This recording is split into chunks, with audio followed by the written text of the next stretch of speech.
Firefighters barely rescued the wounded. A little did they expect the next incident. The captain was in bad shape, swearing at the moon. He just wanted to perform CPR, but it didn't take much effort. Just now, the fire department received an alarm. There was an accident at home of the local billionaire. The billionaire accidentally broke his arm while changing a tire. Fortunately, it was discovered in time. The firefighters successfully used airbags to lift the car and immediately took the man to the hospital. However, on this side, just out of the hospital, he insisted on taking a low-temperature sauna, completely ignoring his wife's advice, saying it could accelerate cell regeneration. He then opened the machine and got in. Seeing the man's stubbornness, his wife could only helplessly turn away. As the machine started, the temperature quickly dropped to 0. But soon the wife dialed the emergency number. 911, what's your emergency? I think my husband froze to death. The firefighters arrived at the scene quickly. The man was standing still inside the sauna. No matter how people called out to him, there was no response at all. The woman said she had just come back from a run. Her husband seemed frozen like an ice sculpture. Immediately, she unplugged the sauna's power and tried to thaw him out with a hairdryer. But still, there was no effect whatsoever at this moment. The man in the sauna was frozen stiff. Helpless, the people had to pry open the machine. Throughout the ordeal, the man showed no reaction whatsoever. The captain tried to touch him, feeling that he was already cold. But out of humanity, they still peeled the man out of the machine, intending to perform a symbolic rescue. But unexpectedly, they ended up breaking open the man's chest cavity.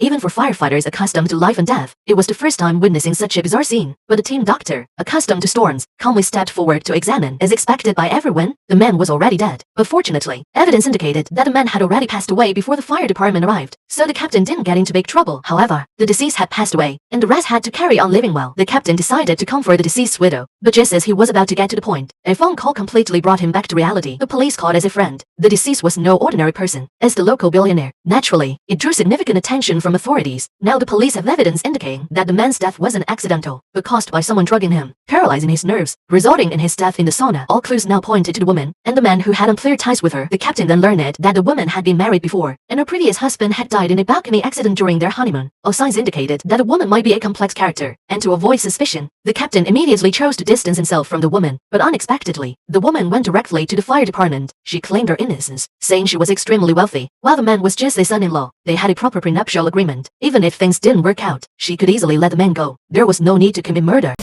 I swear on my brother's soul, I did not do this. 果然队长被女人的真诚打动， I believe you. 当即决定要帮助女人查出真相。事情真如女人所说吗？关注龙君，带你看不一样的世界。